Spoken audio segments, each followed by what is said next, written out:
Hola, ¿cómo están? Bueno, estamos en la cripta de Bernardo O'Higgins y estamos con el Mayor Gallo del Ejército. ¿Cómo está, Mayor? Bien, Tomás, gusto de tenerte acá. Estamos con Alex también, profesor y administrador también de la cripta. Así es, un gusto. Y estamos en este lugar y quiero que comencemos esta especie de conversación, que nos cuenten un poquito algunos detalles de la cripta, porque hay cosas que de pronto la gente desconoce. Cuéntenos un poquito desde cuándo está acá la cripta de los restos de Bernardo O'Higgins. Bueno, un poquito la historia del lugar. Este lugar existe desde 1979 y el año 2004 comenzó lo que era la remodelación de la plaza. De hecho, esto se inaugura en el año 2006 y pasa a ser la Plaza de la Ciudadanía. Desde esa fecha hasta el presente está abierto al público y también se habilitó lo que es la exposición de la línea de tiempo que acompaña, podríamos decir, el circuito alrededor del monumento fúnebre Bernardo O'Higgins. El año 2004, como decía Alex, empieza la remodelación y los restos de O'Higgins son llevados a la escuela militar.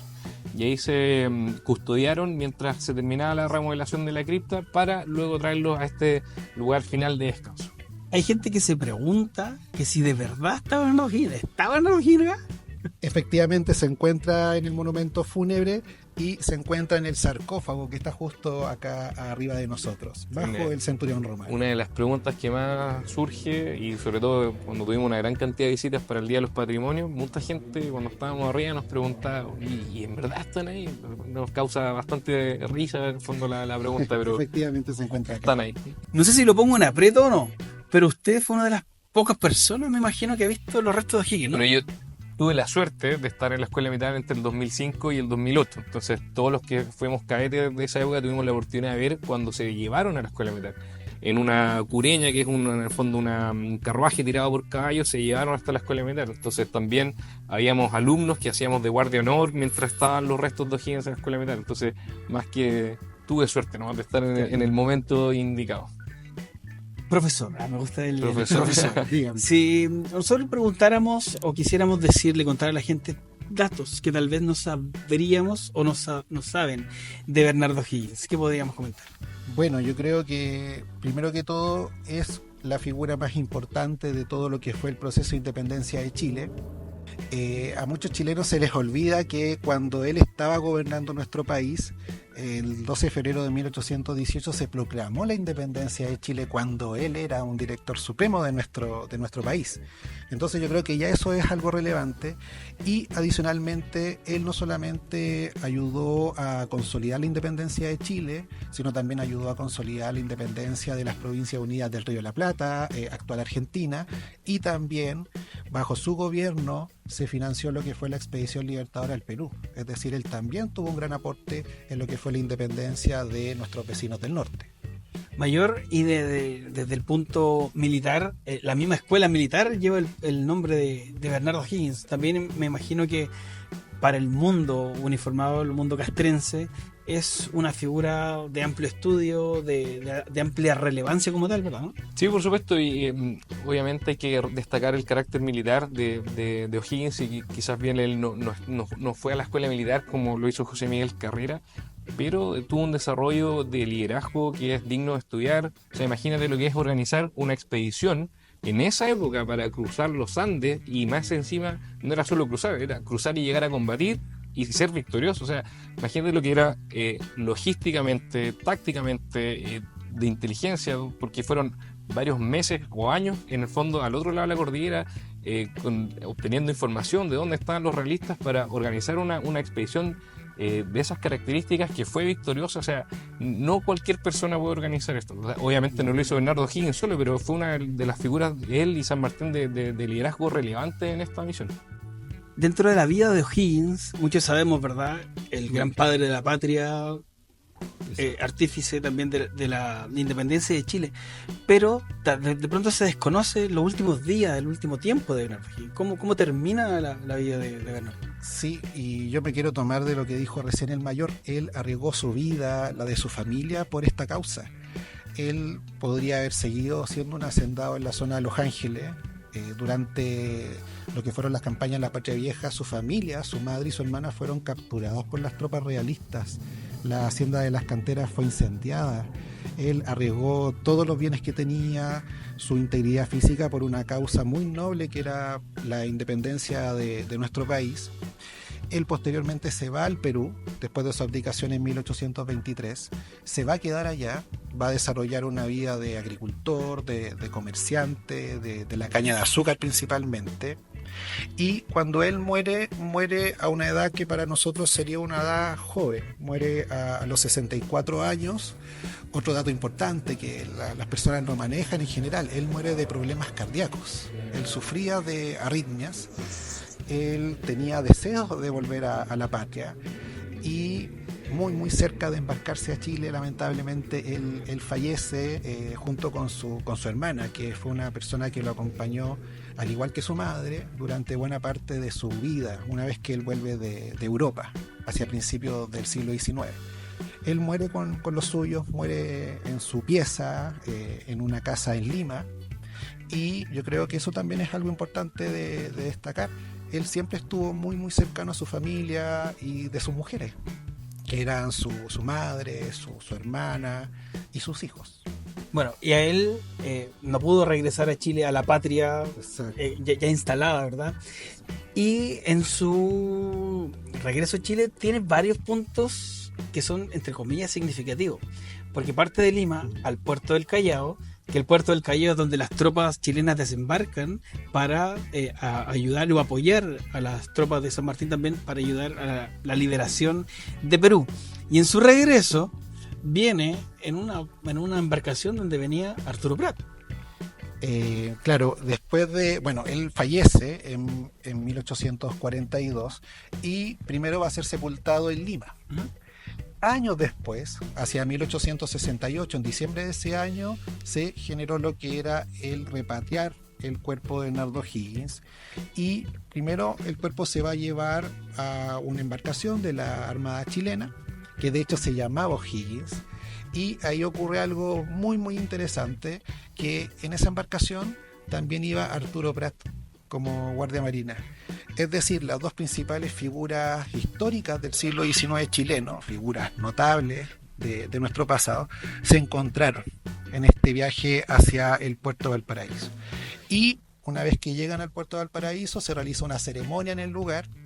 Posteriormente se le lleva un tren con dirección a Santiago, de Santiago a la catedral, donde se va a realizar una exequia, y posteriormente al cementerio general, donde allí va a estar 110 años, hasta 1979.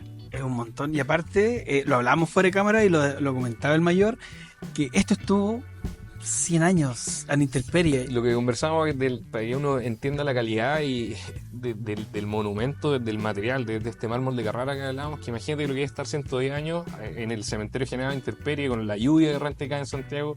Realmente las piedras o este tipo de materiales tienden a erosionarse, tú lo puedes ver que está prácticamente intacto.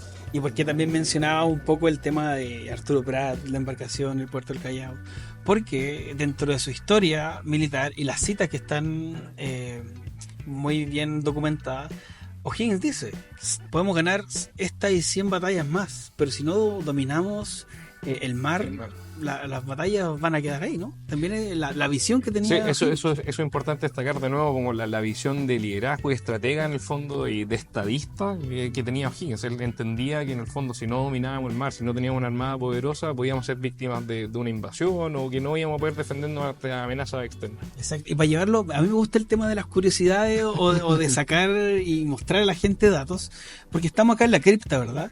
Pero antes esta plaza de la ciudadanía no tenía este nombre, no estaba, por ejemplo, yo lo voy a decir muy vulgarmente, ustedes me corrigen, esta especie de techo de tragaluz, porque esto tiene un nombre, el profesor me lo dijo. ¿Cómo exactamente. se llama? Primero que todo. Este techo donde entra la luz natural se le llama lucarna y existe desde el año 2006.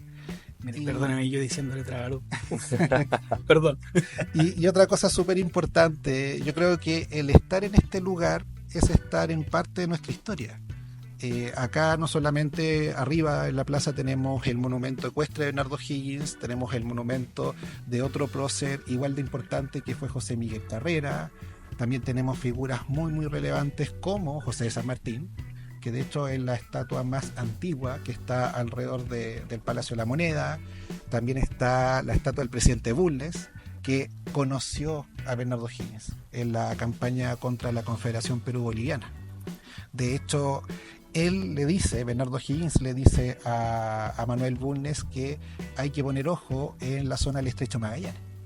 Y de hecho, durante el gobierno de Manuel Bulnes se genera lo que es una expedición que va a terminar con la creación del Fuerte Bulnes, y durante su mismo gobierno se va a inaugurar la ciudad de Punta Arenas. O sea, por lo visto, esta visión estratégica que tenía Bernardo Higgins hacia el extremo sur de Chile, al final se va reflejada en la obra de otros líderes importantes de nuestra república, como fue precisamente el caso del presidente Bulnes.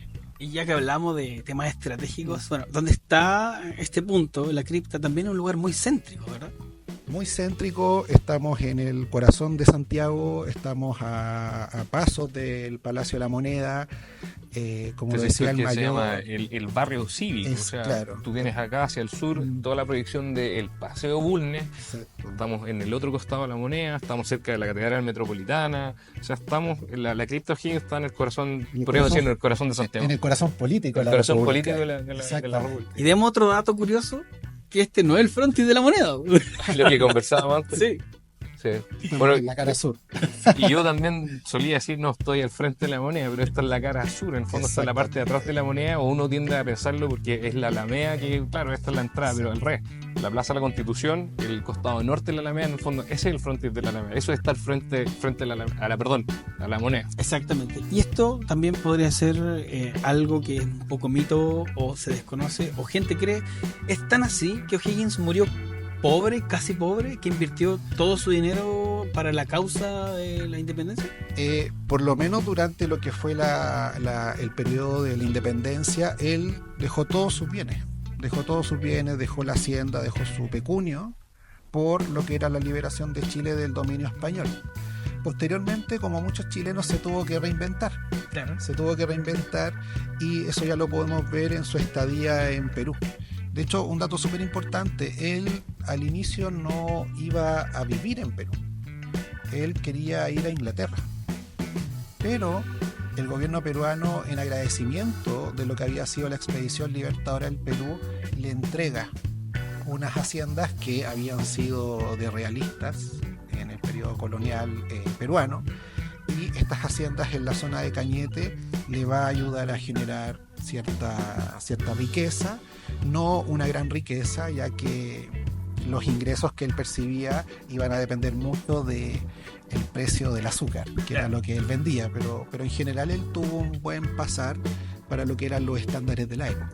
Igual hay que entender también que O'Higgins no era ajeno a las labores en el fondo del campo. Él viene tillán, él de muy joven aprendió a administrar la hacienda de las canteras, entonces él no era ajeno en el fondo a esta actividad agrícola, por decirlo así.